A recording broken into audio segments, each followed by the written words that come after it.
Excel ಅಲ್ಲಿ ಒಂದು decision ತಗೋಬೇಕಂತಂದ್ರೆ ಯಾವುದಾದ್ರೂ ಒಂದು ಕಂಡೀಷನ್ ಮೇಲೆ ಅದನ್ನು ನಾವು ಇಫ್ ಫಂಕ್ಷನ್ ಮೂಲಕ ತಗೋಬೇಕಾಗತ್ತೆ. ಇಫ್ ಫಂಕ್ಷನ್ ಅಲ್ಲಿ ನಾವು ಒಂದು ಕಂಡೀಷನ್ನ ಟೆಸ್ಟ್ ಮಾಡ್ತೀವಿ. ಆ ಕಂಡೀಷನ್ ಸರಿ ಇದ್ರೆ ಏನು ಮಾಡಬೇಕು, ತಪ್ಪಿದ್ರೆ ಏನು ಮಾಡಬೇಕು ಅಂತ ಡಿಸಿಷನ್ ತಗೊಳ್ಳೋದಕ್ಕೆ ನಮಗೆ ಹೆಲ್ಪ್ ಮಾಡುವಂಥ ಒಂದು ಲಾಜಿಕಲ್ ಫಂಕ್ಷನ್ ಏನಿದೆ ಅದು ಇಫ್. ಲಾಜಿಕಲ್ ಅಂತ ಅಂದರೆ ಒಂದು ವ್ಯಾಲ್ಯೂ ಇನ್ನೊಂದು ವ್ಯಾಲ್ಯೂ ಜೊತೆಗೆ ಕಂಪೇರ್ ಮಾಡ್ತೀವಿ. ಅದು ಕಂಪೇರ್ ಮಾಡಿದಾಗ ಸರಿ ಅಥವಾ ತಪ್ಪು ಅಂತ ಇವ್ಯಾಲ್ಯೂಯೇಟ್ ಆಗುತ್ತೆ. ಆ ಇವ್ಯಾಲ್ಯೂಯೇಷನ್ ರಿಸಲ್ಟ್ ಮೇಲೆ ನಾವು ಡಿಸಿಷನ್ ತಗೊಳ್ಳೋದಕ್ಕೆ ನಾವು ಇಫ್ ಫಂಕ್ಷನ್ನ ಯೂಸ್ ಮಾಡ್ತೀವಿ. ಇಲ್ಲಿ ನೀವು ನೋಡ್ಬೋದು ಇಫ್ದು ಸಿಂಟ್ಯಾಕ್ಸ್ ಇದೆ. ಇಫ್ ಸಿಂಟ್ಯಾಕ್ಸ್ ಅಲ್ಲಿ ಮೊದಲನೇದು ಇಫ್ ಆದಮೇಲೆ ಬ್ರಾಕೆಟ್ಸ್ ಓಪನ್ ಆಗಿ ಮೊದಲು 3 ಪಾರ್ಟ್ ಆಗಿ ಬರುತ್ತೆ, ಡಿವೈಡ್ ಆಗುತ್ತೆ ಇಫ್ ಫಂಕ್ಷನ್. ಅದರಲ್ಲಿ ಮೊದಲನೇ ಪಾರ್ಟ್ ಲಾಜಿಕಲ್ ಟೆಸ್ಟ್.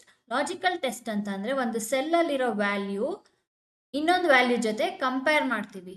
ಆ ಕಂಪ್ಯಾರಿಸನ್ಗೆ ನಾವು ಯೂಸ್ ಮಾಡೋ ಅಂಥ ಆಪರೇಟರ್ಸ್ ಯಾವುದಂದ್ರೆ greater than, less than, greater than or equal to, less than or equal to ಮತ್ತು ನಾಟ್ ಈಕ್ವಲ್ ಟು.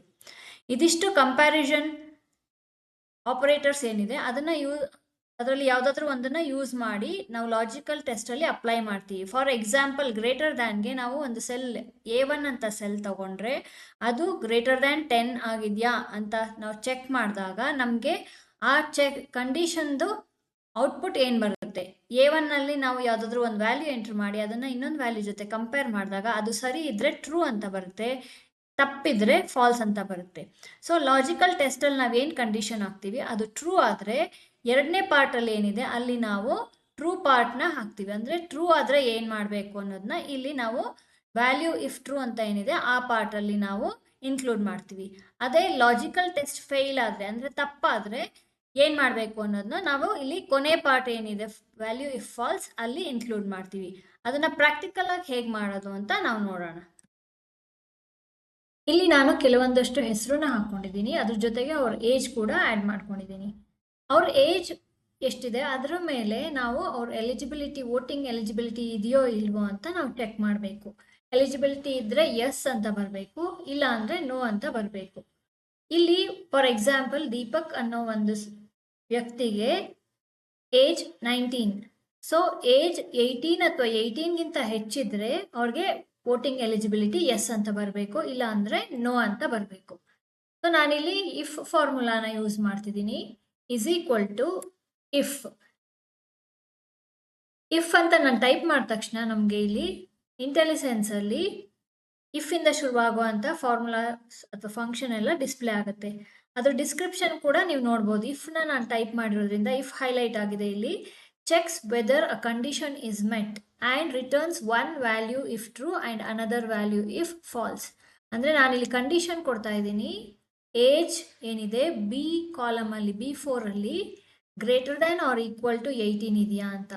ಅದು ಟ್ರೂ ಆಗಿದ್ರೆ ಒಂದು ವ್ಯಾಲ್ಯೂ ಅಂದರೆ ಎಸ್ ಅಂತ ರಿಟರ್ನ್ ಆಗಬೇಕು, ಇಲ್ಲ ಅಂತ ಅಂದರೆ ಫಾಲ್ಸ್ ಆಗಿದ್ರೆ ನೋ ಅಂತ ರಿಟರ್ನ್ ಆಗಬೇಕು. ಸೊ ನಾನಿಲ್ಲಿ ಬ್ರ್ಯಾಕೆಟ್ ಓಪನ್ ಮಾಡ್ತೀನಿ. ಬ್ರ್ಯಾಕೆಟ್ ಓಪನ್ ಮಾಡಿದ ತಕ್ಷಣ ನಿಮಗೆ ಇಲ್ಲಿ ಹೆಲ್ಪರ್ ಟೆಕ್ಸ್ಟ್ ಬರುತ್ತೆ.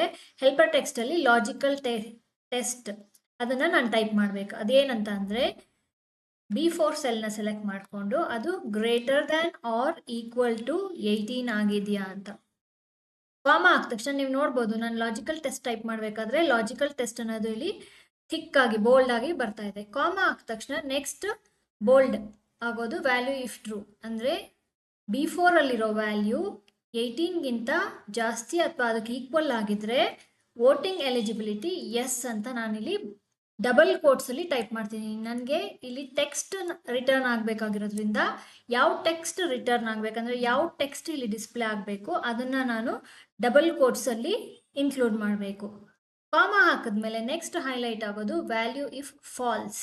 ಅಂದರೆ 18 ಅಥವಾ 18ಗಿಂತ ಹೆಚ್ಚಾಗಿದ್ರೆ ಎಸ್ ಅಂತ ರಿಟರ್ನ್ ಆಗುತ್ತೆ, ಇಲ್ಲ ಅಂತ ಅಂದರೆ 18ಗಿಂತ ಕಮ್ಮಿ ಆಗಿದ್ರೆ ನೋ ಅಂತ ಡಿಸ್ಪ್ಲೇ ಆಗುತ್ತೆ. ಕಾಮ ಹಾಕ್ಬಿಟ್ಟು ವ್ಯಾಲ್ಯೂ ಇಫ್ ಫಾಲ್ಸ್ ಅಲ್ಲಿ ನಾನು ಡಬಲ್ ಕೋಟ್ಸಲ್ಲಿ ನೋ ಅಂತ ಟೈಪ್ ಮಾಡ್ತಾ ಇದ್ದೀನಿ. ಕೋಟ್ಸ್ನ ಎಂಡ್ ಮಾಡಿ ಬ್ರ್ಯಾಕೆಟ್ಸ್ನ ಕ್ಲೋಸ್ ಮಾಡಿ ಎಂಟರ್ ಕೀ ಪ್ರೆಸ್ ಮಾಡಿದ ತಕ್ಷಣ ನೀವು ನೋಡ್ಬೋದು ಇಲ್ಲಿ ಏಜ್ 19 ಆಗಿರೋದ್ರಿಂದ ಇಲ್ಲಿ ಎಸ್ ಅಂತ ತೋರಿಸ್ತಾ ಇದೆ. ಅದನ್ನೇ ನಾನು ಇಲ್ಲಿ ಏಜ್ನ 15 ಅಂತ ಮಾಡಿಬಿಟ್ಟು ಎಂಟರ್ ಕೀ ಪ್ರೆಸ್ ಮಾಡಿದ್ರೆ ಆಟೋಮ್ಯಾಟಿಕ್ ಇಲ್ಲಿ ನೋ ಅಂತ ಆಗುತ್ತೆ.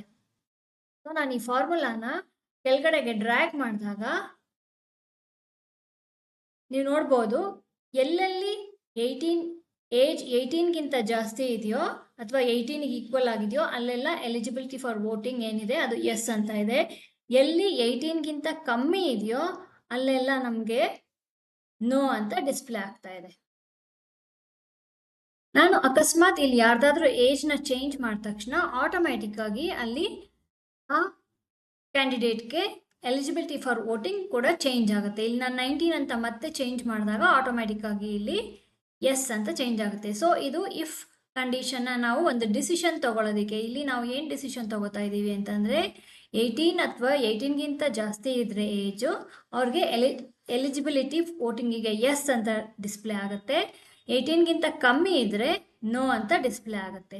ಸೊ ಇದನ್ನ ನಾನು ಇನ್ನೊಂದು ಥರನೂ ಮಾಡ್ಬೋದು. ಇಲ್ಲಿ ನಾನು ಯೂಸ್ ಮಾಡಿರುವಂಥ operator greater than or equal to, ಅದೇ ಥರ ನಾನು ಗ್ರೇಟರ್ ದ್ಯಾನ್ ಯೂಸ್ ಮಾಡ್ಬೋದು. ಆವಾಗ ನಾನಿಲ್ಲಿ ಎಕ್ಸ್ಪ್ರೆಷನಲ್ಲಿ ಚೇಂಜ್ ಮಾಡಬೇಕಾಗಿರೋದು ಏನಂತ ಅಂದರೆ is equal to if same function name. Logical ಟೆಸ್ಟಲ್ಲಿ ಸ್ಲೈಡ್ ಚೇಂಜ್ ಮಾಡ್ತೀನಿ, 18 ಮತ್ತು 18ಗಿಂತ ಜಾಸ್ತಿ ಇದ್ರೆ ಅಂತ. ಸೊ ನಾನು ಅವಾಗ ತಗೊಳ್ಳೋವಂಥ ಕಂಡೀಷನ್ ಏನಂತಂದರೆ expression in logical test B4 greater than 17. It is nothing but ಅಂದರೆ B4 ಗ್ರೇಟರ್ ದ್ಯಾನ್ 17ಗೂ ಒಂದೇ ಇವ್ಯಾಲ್ಯೂಯೇಷನ್ ಬರುತ್ತೆ. B4 greater than or equal to 18 ಅಂತ ಕೊಟ್ಟರು ಸೇಮ್ ಇವ್ಯಾಲ್ಯೂಯೇಷನ್ ರಿಸಲ್ಟ್ ಬರುತ್ತೆ. ಕಾಮಾ ವ್ಯಾಲ್ಯೂ ಇಫ್ ಟ್ರೂಗೆ ನಾನು ಮತ್ತೆ ಡಬಲ್ ಕೋಟ್ಸಲ್ಲಿ ಎಸ್ ಅಂತ ಟೈಪ್ ಮಾಡ್ತಿದ್ದೀನಿ. ಕಾಮಾ ಹಾಕ್ಬಿಟ್ಟು ವ್ಯಾಲ್ಯೂ ಇಫ್ ಫಾಲ್ಸ್ಗೆ ನೋ ಅಂತ ರಿಟರ್ನ್ ಆಗಬೇಕು. ಡಬಲ್ ಕೋಟ್ಸಲ್ಲಿ ನೋ ಅಂತ ಟೈಪ್ ಮಾಡಿ ಬ್ರಾಕೆಟ್ಸ್ನ ಕ್ಲೋಸ್ ಮಾಡಿ ಎಂಟರ್ ಕೀ ಪ್ರೆಸ್ ಮಾಡಿದ ತಕ್ಷಣ ನೀವು ನೋಡ್ಬೋದು ಇಲ್ಲೂ ಕೂಡ ಎಸ್ ಅಂತ ಡಿಸ್ಪ್ಲೇ ಆಗ್ತಿದೆ. ಸೊ ಈ ಎರಡು ಫಾರ್ಮುಲಾದಲ್ಲಿ ಯಾವುದು ವ್ಯತ್ಯಾಸ ಇಲ್ಲ. ಎಕ್ಸ್ಪ್ರೆಷನಲ್ಲಿ ನಾವು ಏನು ಯೂಸ್ ಮಾಡ್ತಿದ್ದೀವಿ ಅದನ್ನು ಮಾತ್ರ ಚೇಂಜ್ ಆಗುತ್ತೆ. ಇಲ್ಲಿ ಇವ್ಯಾಲ್ಯೂಯೇಷನ್ ರಿಸಲ್ಟ್ ಸೇಮ್ ಇರುತ್ತೆ. ಇಲ್ಲಿ ನೀವು ನೋಡ್ಬೋದು B4 value greater than or equal to 18 ಅಂತಂದರೆ ಇಲ್ಲಿ ಈಕ್ವಲ್ ಟುನು ಸೇರಿಸ್ಕೊಂಡಿರೋದ್ರಿಂದ 18 ಅಂತ ನಾನಿಲ್ಲಿ ಟೈಪ್ ಮಾಡ್ತಿದ್ದೀನಿ. ಅದೇ ನಾನು ಬರೀ ಗ್ರೇಟರ್ ದ್ಯಾನ್ ಯೂಸ್ ಮಾಡಿದಾಗ B4 ಗ್ರೇಟರ್ ದ್ಯಾನ್ 17 ಅಂತ ಯೂಸ್ ಮಾಡ್ತೀನಿ. ಸೊ ನಮಗೆ ಇಫ್ ಯಾವ ಥರ ಬೇಕು ಆ ಥರ ನಮಗೆ ಅನುಕೂಲ ಆಗೋ ಥರ ನಾವು ಇವ್ಯಾಲ್ಯೂಯೇಷನ್ಗೋಸ್ಕರ ಯೂಸ್ ಮಾಡ್ಬೋದು. ನಾವು ಇಲ್ಲಿವರೆಗ ಸಿಂಗಲ್ ಕಂಡೀಷನ್ನ ಚೆಕ್ ಮಾಡಿ ಇಫ್ನ ಯೂಸ್ ಮಾಡಿದ್ವಿ. ಬಟ್ ಕೆಲವೊಂದ್ಸಲ ನಾವು ಮಲ್ಟಿಪಲ್ ಕಂಡೀಷನ್ಸ್ನ ಚೆಕ್ ಮಾಡಬೇಕಾಗುತ್ತೆ. ಮಲ್ಟಿಪಲ್ ಕಂಡೀಷನ್ಸ್ನ ಚೆಕ್ ಮಾಡಬೇಕಾದ್ರೆ ನಾವು ಇಫ್ ಜೊತೆಗೆ ಆ್ಯಂಡ್ನ ಯೂಸ್ ಮಾಡಬೇಕಾಗುತ್ತೆ. ಅಂದರೆ ಫಾರ್ ಎಕ್ಸಾಂಪಲ್ ನಾನಿಲ್ಲಿ ಒಂದು ಡೇಟಾ ಸೆಟ್ನ ರೆಡಿ ಮಾಡ್ಕೊಂಡಿದ್ದೀನಿ. ಅದರಲ್ಲಿ ಸ್ಟೂಡೆಂಟ್ಸ್ ಹೆಸರು ಇದೆ, ಅವ್ರದ್ದು ಸಬ್ಜೆಕ್ಟ್ 1, ಸಬ್ಜೆಕ್ಟ್ 2, ಸಬ್ಜೆಕ್ಟ್ 3ನಲ್ಲಿ ಮಾರ್ಕ್ಸ್ ಎಂಟ್ರಿ ಮಾಡ್ಕೊಂಡಿದ್ದೀನಿ. ಈ 3 ಸಬ್ಜೆಕ್ಟಲ್ಲಿ 35ಕ್ಕಿಂತ ಜಾಸ್ತಿ ಅಥವಾ 35 ಇದ್ರೆ ಪಾಸ್ ಅಂತ ಡಿಕ್ಲೇರ್ ಆಗುತ್ತೆ. ಯಾವುದಾದ್ರೂ ಒಂದು ಸಬ್ಜೆಕ್ಟಲ್ಲಿ 35ಕ್ಕಿಂತ ಕಮ್ಮಿ ಇದ್ರೆ ಫೇಲ್ ಅಂತ ಡಿಕ್ಲೇರ್ ಆಗುತ್ತೆ. ಸೊ ನಾವು ಆವಾಗ ಸಬ್ಜೆಕ್ಟ್ 1, ಸಬ್ಜೆಕ್ಟ್ 2, ಸಬ್ಜೆಕ್ಟ್ 3 ಮೂರದ್ದು ಕೂಡ ಕಂಡೀಷನ್ ಹಾಕ್ಬಿಟ್ಟು ಚೆಕ್ ಮಾಡಬೇಕು 35 ಅಥವಾ 35ಕ್ಕಿಂತ ಜಾಸ್ತಿ ಇದೆಯಾ ಅಂತ. ಸೊ ಅದಕ್ಕೆ ನಾನು ಇಲ್ಲಿ ಯೂಸ್ ಮಾಡುವಂಥ ಫಾರ್ಮುಲಾ ಸೇಮ್ ಇಫ್ ಯೂಸ್ ಮಾಡಿ ಇಫ್ ಒಳಗಡೆ ಇನ್ನೊಂದು ಲಾಜಿಕಲ್ ಟೆಸ್ಟ್ನ ಹಾಕ್ತಿದ್ದೀನಿ. ಸೊ ಇದು ಮಲ್ಟಿಪಲ್ ಕಂಡೀಷನ್ಸ್ನ ಚೆಕ್ ಮಾಡೋದಕ್ಕೆ, ಎರಡು ಅಥವಾ ಎರಡಕ್ಕಿಂತ ಹೆಚ್ಚಿನ ಕಂಡೀಷನ್ಸ್ನ ನಾವು ಚೆಕ್ ಮಾಡಬೇಕು ಅಂದಾಗ ಆ್ಯಂಡ್ ಯೂಸ್ ಮಾಡ್ತೀವಿ. ಆ್ಯಂಡ್ ಹೆಸರೇ ಹೇಳೋ ಹಾಗೆ ಇದರೊಳಗಡೆ ಇನ್ಕ್ಲೂಡ್ ಆಗೋ ಪ್ರತಿಯೊಂದು ಕಂಡೀಷನ್ನು ಕೂಡ ಟ್ರೂ ಆಗಬೇಕು, ಆವಾಗಲೇ ಅದು ಟ್ರೂ ಪಾರ್ಟ್ ಇವ್ಯಾಲ್ಯೂಯೇಟ್ ಆಗುತ್ತೆ. ಇಲ್ಲ ಅಂದರೆ ಫಾಲ್ಸ್ಗೆ ನಾವೇನು ಇನ್ಕ್ಲೂಡ್ ಮಾಡಿರ್ತೀವಿ ಫಾಲ್ಸ್ ಪಾರ್ಟಲ್ಲಿ ಅದು ಇವ್ಯಾಲ್ಯೂಯೇಟ್ ಆಗಿ ಬರುತ್ತೆ. ಫಾರ್ ಎಕ್ಸಾಂಪಲ್ ಇಲ್ಲಿ ನಾನು ಆ್ಯಂಡ್ ಒಳಗಡೆ ಫಸ್ಟ್ ಸಬ್ಜೆಕ್ಟ್ದು ಮಾರ್ಕ್ಸ್ನ greater than or equal to 35 ಇದೆಯಾ, 35 ಅಥವಾ 35ಕ್ಕಿಂತ ಜಾಸ್ತಿ ಇದೆಯಾ ಅಂತ ಚೆಕ್ ಮಾಡ್ತಿದ್ದೀನಿ. ಕಾಮಾ ಹಾಕ್ಬಿಟ್ಟು ಇದು ಆ್ಯಂಡ್ ಒಳಗಡೆನೆ ಬರುತ್ತೆ. ಅದ್ರ ಜೊತೆಗೆ ಈ ಎರಡನೇ ಸಬ್ಜೆಕ್ಟ್ ಕೂಡ ನಾನು ಚೆಕ್ ಮಾಡ್ತಿದ್ದೀನಿ, ಅದು ಕೂಡ 35 ಅಥವಾ 35ಕ್ಕಿಂತ ಜಾಸ್ತಿ ಇದೆಯಾ ಅಂತ. ಅದೇ ಥರ ಕೊನೆ ಸಬ್ಜೆಕ್ಟು ಅದನ್ನು ಸೆಲೆಕ್ಟ್ ಮಾಡಿಕೊಂಡು ಕಂಡೀಷನ್ ಹಾಕ್ತಿದ್ದೀನಿ 35 ಅಥವಾ 35ಕ್ಕಿಂತ ಜಾಸ್ತಿ ಇದೆಯಾ ಅಂತ. ಆ್ಯಂಡ್ ಬ್ರಾಕೆಟ್ನ ಕ್ಲೋಸ್ ಮಾಡಿದೆ. ಇಲ್ಲಿ ನಾನು 3 ಕಂಡೀಷನ್ಸ್ನ ಚೆಕ್ ಮಾಡ್ತಿದ್ದೀನಿ, I4, J4, K4. Subject 1, subject 2, subject 3ನಲ್ಲಿ ಇರೋವಂಥ ಮಾರ್ಕ್ಸು 35ಕ್ಕೆ ಈಕ್ವಲ್ ಅಥವಾ ಜಾಸ್ತಿ ಇದೆಯಾ ಅಂತ. And condition close and logical ಟೆಸ್ಟ್ದು ಬ್ರಾಕೆಟ್ಸ್ ಕ್ಲೋಸ್ ಮಾಡಾದ್ಮೇಲೆ ಕಾಮಾ ಹಾಕಿದಾಗ ನೆಕ್ಸ್ಟ್ ಇಫ್ ಪಾರ್ಟಿಗೆ ವಾಪಸ್ ಬರುತ್ತೆ. If part value if true ಅಂದರೆ ಈ 3 ಕಂಡೀಷನ್ ಟ್ರೂ ಆದರೆ ಪಾಸ್ ಅಂತ ಡಿಕ್ಲೇರ್ ಮಾಡ್ತಿದ್ದೀನಿ. ಇಲ್ಲ ಅಂದರೆ ಈ ಮೂರರಲ್ಲಿ ಯಾವುದೇ ಒಂದು ಕಂಡೀಷನ್ ಫೇಲ್ ಆದ್ರೂ ಕೂಡ ಅಥವಾ ಫಾಲ್ಸ್ ಆದ್ರೂ ಕೂಡ ನಮಗೆ ಇಲ್ಲಿ ಫೇಲ್ ಅಂತ ಡಿಕ್ಲೇರ್ ಆಗಬೇಕು. ಬ್ರಾಕೆಟ್ಸ್ನ ಕ್ಲೋಸ್ ಮಾಡಿ ಎಂಟರ್ ಕೀ ಪ್ರೆಸ್ ಮಾಡ್ತಿದ್ದೀನಿ. ಪಾಸ್ ಅಂತ ಆಯ್ತು. ಯಾಕಂದರೆ 85, 84, 82 ಮಾರ್ಕ್ಸ್ ಏನಿದೆ ಅದು 35ಕ್ಕಿಂತ ಜಾಸ್ತಿ ಇರೋದ್ರಿಂದ ಪಾಸ್ ಅಂತ ಡಿಕ್ಲೇರ್ ಆಗಿದೆ. ಸಪೋಸ್ ನಾನು ಇಲ್ಲಿ ಸಬ್ಜೆಕ್ಟ್ 3ನಲ್ಲಿ 32 ಅಂತ ಟೈಪ್ ಮಾಡಿದಾಗ ಇದು ಒಂದು ಸಬ್ಜೆಕ್ಟು ಫಾಲ್ಸ್ ಅಂತ ನೀವು ಇಲ್ಲಿ ನೋಡ್ಬೋದು. ಇದನ್ನು ಸೆಲೆಕ್ಟ್ ಮಾಡ್ಕೊಂಡಾಗ K4 ಅಲ್ಲಿರೋ ವ್ಯಾಲ್ಯೂನ ನಾನು ಇಲ್ಲಿ ಸೆಲೆಕ್ಟ್ ಮಾಡ್ಕೊಂಡಾಗ ಈ ಕಂಡೀಷನ್ನ ನಮಗೆ ಮೇಲ್ಗಡೆ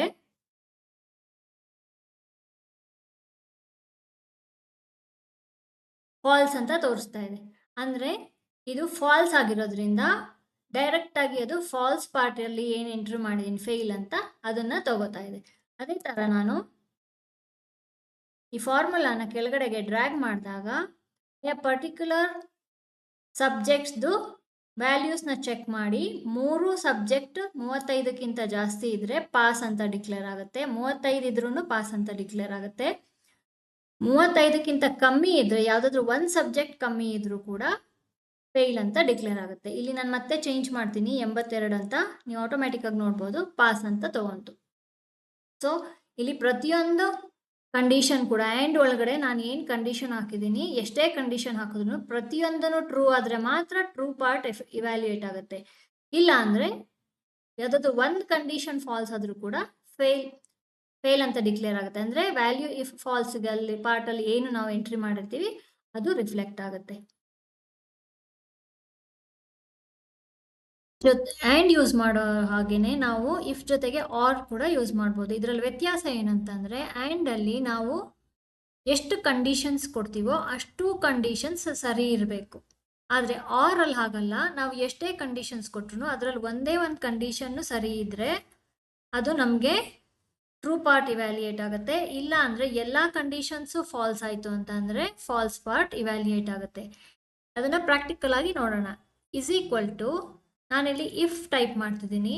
ಇಲ್ಲಿ ನಾನು ಯೂಸ್ ಮಾಡ್ತಿರೋದು ಆರಲ್ಲಿ ನಾನು ಎಕ್ಸ್ಪ್ರೆಷನ್ ಏನು ಕೊಡ್ತಾ ಇದ್ದೀನಿ ಅಂತ ಅಂದರೆ ಸಬ್ಜೆಕ್ಟ್ 1 35ಕ್ಕಿಂತ ಕಮ್ಮಿ ಇದೆಯಾ, ಸಬ್ಜೆಕ್ಟ್ 2 35ಕ್ಕಿಂತ ಕಮ್ಮಿ ಇದೆಯಾ, ಸಬ್ಜೆಕ್ಟ್ 3 35ಕ್ಕಿಂತ ಕಮ್ಮಿ ಇದೆಯಾ. ಸೊ ಇದಿದ್ರೆ ಈ 3 ಸಬ್ಜೆಕ್ಟಲ್ಲೂ ಯಾವುದೇ ಒಂದು ಸಬ್ಜೆಕ್ಟ್ ಕೂಡ 35ಕ್ಕಿಂತ ಕಮ್ಮಿ ಇದ್ದರೆ ಅದು ಟ್ರೂ ಪಾರ್ಟಿಗೆ ಹೋಗುತ್ತೆ. 3 ಸಬ್ಜೆಕ್ಟ್ ಕೂಡ 35ಕ್ಕಿಂತ ಜಾಸ್ತಿ ಇದೆ ಅಂತ ಅಂದರೆ ಅದು ಫಾಲ್ಸ್ ಪಾರ್ಟಿಗೆ ಹೋಗುತ್ತೆ. ಅದನ್ನು ಪ್ರಾಕ್ಟಿಕಲ್ ಆಗಿ ನೋಡೋಣ. ಸಬ್ಜೆಕ್ಟ್ 1 35ಕ್ಕಿಂತ ಕಮ್ಮಿ ಇದೆಯಾ ಅಂತ ಚೆಕ್ ಮಾಡ್ತಿದ್ದೀನಿ, ಕಾಮಾ ಸಬ್ಜೆಕ್ಟ್ 2 ಅದು ಕೂಡ 35ಕ್ಕಿಂತ ಕಮ್ಮಿ ಇದೆಯಾ ಅಂತ ಚೆಕ್ ಮಾಡ್ತಿದ್ದೀನಿ. ಅದೇ ಥರ ಸಬ್ಜೆಕ್ಟ್ 3 35ಕ್ಕಿಂತ ಕಮ್ಮಿ ಇದೆಯಾ ಅಂತ ಚೆಕ್ ಮಾಡ್ತಿದ್ದೀನಿ. ಈ 3 ಸಬ್ಜೆಕ್ಟ್ 35ಕ್ಕಿಂತ ಕಮ್ಮಿ ಇದೆ. ಯಾವ ಸಬ್ಜೆಕ್ಟ್ ಆದರೂ ಸರಿ 35ಕ್ಕಿಂತ ಕಮ್ಮಿ ಇದೆಯಾ ಅಂತ. ಯಾವುದಾದ್ರೂ ಒಂದು ಸಬ್ಜೆಕ್ಟ್ ಕೂಡ ಇದು ಇಲ್ಲಿ 35ಕ್ಕಿಂತ ಕಮ್ಮಿ ಇದ್ದರೆ ಟ್ರೂ ಪಾರ್ಟಿಗೆ ಇವ್ಯಾಲ್ಯೂಯೇಟ್ ಆಗುತ್ತೆ ಅಂತ ಅಂದರೆ ನಾವು ಹೌದು ಕರೆಕ್ಟ್ ಇದು 35ಕ್ಕಿಂತ ಕಮ್ಮಿ ಇದೆ. ಸೊ ಇದನ್ನು ಸಬ್ಜೆಕ್ಟ್ ಈ ರಿಸಲ್ಟ್ನ ನಾವು ಫೇಲ್ ಅಂತ ಡಿಕ್ಲೇರ್ ಮಾಡ್ತೀವಿ. ತುಂಬ ಸಿಂಪಲಾಗಿ ಅರ್ಥ ಮಾಡ್ಕೋಬೇಕು ಅಂತಂದರೆ ಈ 3 ಕಂಡೀಷನ್ ಅಂದರೆ 3 ಸಬ್ಜೆಕ್ಟಲ್ಲಿ ಯಾವುದಾದ್ರೂ ಒಂದು ಸಬ್ಜೆಕ್ಟ್ ಹೌದು ಕರೆಕ್ಟ್ ಇದು 35ಕ್ಕಿಂತ ಕಮ್ಮಿ ಇದೆ ಅಂತ ಅಂದಾಗ, ಕಮ್ಮಿ ಇದ್ದಾಗ ನಾವೇನಂತೀವಿ ಡಿಕ್ಲೇರ್ ಮಾಡೋದು ರಿಸಲ್ಟ್ ಫೇಲ್ ಅಂತ. ಕಾಮಾ ಡಬಲ್ ಕೋಟ್ಸ್ 35ಕ್ಕಿಂತ ಯಾವುದೂ ಕಮ್ಮಿ ಇಲ್ಲ, ಇದು 35ಕ್ಕಿಂತ ಕಮ್ಮಿ ಇಲ್ಲ, ಇದು 35ಕ್ಕಿಂತ ಕಮ್ಮಿ ಇಲ್ಲ, ಇದು 35ಕ್ಕಿಂತ ಕಮ್ಮಿ ಇಲ್ಲ. ಸೊ ಆವಾಗ ನಾವು ಪಾಸ್ ಅಂತ ಡಿಕ್ಲೇರ್ ಮಾಡ್ತೀವಿ. ಇಲ್ಲಿ ನೀವು ಚೆಕ್ ಮಾಡಬೇಕಾಗಿರೋದು ಆಪರೇಟರ್ ಏನು ಯೂಸ್ ಮಾಡ್ತಿದ್ದೀರಾ ಅಂತ. ಇಲ್ಲಿ ಲೆಸ್ ದ್ಯಾನ್ ಯೂಸ್ ಮಾಡ್ತಿರೋದ್ರಿಂದ ನಾವು ಕಮ್ಮಿ ಇದೆಯಾ ಅಂತ ಚೆಕ್ ಮಾಡ್ತಿದ್ದೀವಿ. ಸೊ ಸಬ್ಜೆಕ್ಟ್ 1 ಕಮ್ಮಿ ಇದೆಯಾ, ಇಲ್ಲ. ಸಬ್ಜೆಕ್ಟ್ 2 ಕಮ್ಮಿ ಇದೆಯಾ, ಇಲ್ಲ. ಸಬ್ಜೆಕ್ಟ್ 3 ಕಮ್ಮಿ ಇದೆಯಾ, ಇಲ್ಲ. 3 ಸಬ್ಜೆಕ್ಟು ಕಮ್ಮಿ ಇಲ್ಲ 35ಕ್ಕಿಂತ. ಸೊ ಆವಾಗ ಪಾಸ್ ಅಂತ ಡಿಕ್ಲೇರ್ ಆಗುತ್ತೆ. ಅಂದರೆ ಈ 3 ಕಂಡೀಷನ್ ಫಾಲ್ಸ್ ಆದಾಗ ಅದು ಫಾಲ್ಸ್ ಪಾರ್ಟಿಗೆ ಹೋಗುತ್ತೆ, ಅಂದರೆ ಪಾಸ್ ಅಂತ ಡಿಕ್ಲೇರ್ ಆಗುತ್ತೆ. ಅದನ್ನು ನೀವು ಆಪರೇಟರ್ ಏನು ಕೊಡ್ತಿದ್ದೀರಾ, ಕಂಡೀಷನ್ ಏನು ಚೆಕ್ ಮಾಡ್ತಿದ್ದೀರಾ ಅದನ್ನು ನೀಟಾಗಿ ಅರ್ಥ ಮಾಡಿಕೊಂಡು ಟ್ರೂ ಪಾರ್ಟ್ ಮತ್ತು ಫಾಲ್ಸ್ ಪಾರ್ಟ್ನ ನೀವು ಎಂಟ್ರಿ ಮಾಡಬೇಕಾಗತ್ತೆ. ಎಂಟರ್ ಕೀ ಪ್ರೆಸ್ ಮಾಡಿದ ತಕ್ಷಣ ನೀವು ನೋಡ್ಬೋದು ಇಲ್ಲಿ ಪಾಸ್ ಅಂತ ಡಿಕ್ಲೇರ್ ಆಯಿತು. ಅದೇ ಥರ ನಾನು ಇದೇ ಫಾರ್ಮುಲಾನ ಕೆಳಗಡೆಗೆ ಡ್ರ್ಯಾಗ್ ಮಾಡಿದಾಗ ನೀವು ನೋಡ್ಬೋದು ಆ್ಯಂಡ್ ಮತ್ತು ಆರ್ ಎರಡರಲ್ಲೂ ಒಂದೇ ಆನ್ಸರ್ ಬಂದಿದೆ. ಬಟ್ ನಾವಿಲ್ಲಿ ಎಕ್ಸ್ಪ್ರೆಷನ್ ಏನು ಕೊಡ್ತಾ ಇದ್ದೀವಿ ಮತ್ತು ಆ್ಯಂಡ್ ಯೂಸ್ ಮಾಡ್ತಿದ್ದೀವೋ ಆರ್ ಯೂಸ್ ಮಾಡ್ತಿದ್ದೀವೋ ಅಂತ ಚೆಕ್ ಮಾಡಬೇಕು. ಮೊದಲನೇದು ವ್ಯತ್ಯಾಸ ಏನಂತ ಅಂದರೆ ಆ್ಯಂಡಲ್ಲಿ ಎಲ್ಲ ಕಂಡೀಷನ್ಸು ಸರಿ ಇರಬೇಕು. ಆರಲ್ಲಿ ಯಾವುದಾದ್ರೂ ಒಂದು ಕಂಡೀಷನ್ ಸರಿ ಇದ್ರೂ ಕೂಡ ಟ್ರೂ ಪಾರ್ಟಿಗೆ ಹೋಗುತ್ತೆ. ಸೊ ಇಲ್ಲಿ ನಮಗೆ ಟ್ರೂ ಪಾರ್ಟ್ ಮತ್ತು ಫಾಲ್ಸ್ ಪಾರ್ಟ್ ಏನಾಗುತ್ತೆ, ಇಲ್ಲಿ ರಿವರ್ಸ್ ಆಗುತ್ತೆ. ಆಮೇಲೆ ಇಲ್ಲಿ greater than or equal to ಇದೆ, ಇಲ್ಲಿ ಲೆಸ್ ದ್ಯಾನ್ ಇದೆ. ಸೊ ನಾವು ಆಪರೇಟರ್ ಯಾವ್ದು ಯೂಸ್ ಮಾಡ್ತಿದ್ದೀವೋ ಅದನ್ನು ಚೆಕ್ ಮಾಡಬೇಕು. ಕಂಡೀಷನ್ಸ್ ಏನು ಚೆಕ್ ಮಾಡ್ತಿದ್ದೀವಿ ಅದನ್ನು ಚೆಕ್ ಮಾಡಬೇಕು. ಕಂಡೀಷನ್ ಏನು ಯೂಸ್ ಮಾಡ್ತಿದ್ದೀವಿ ಅಂತ, ಅದ್ರ ಜೊತೆಗೆ ಟ್ರೂ ಪಾರ್ಟಲ್ಲಿ ಏನು ಕೊಡ್ತಾ ಇದ್ದೀವಿ, ಫಾಲ್ಸ್ ಪಾರ್ಟಲ್ಲಿ ಏನು ಕೊಡ್ತಾ ಇದ್ದೀವಿ, ಇದನ್ನು ಚೆಕ್ ಮಾಡಿಕೊಂಡ್ರೆ ನಮಗೆ ಇಫ್ ಮತ್ತು ಆ್ಯಂಡ್ ಜೊತೆಗೆ ಇಫ್ ಮತ್ತು ಆರ್ ನೀಟಾಗಿ ಅರ್ಥ ಆಗುತ್ತೆ.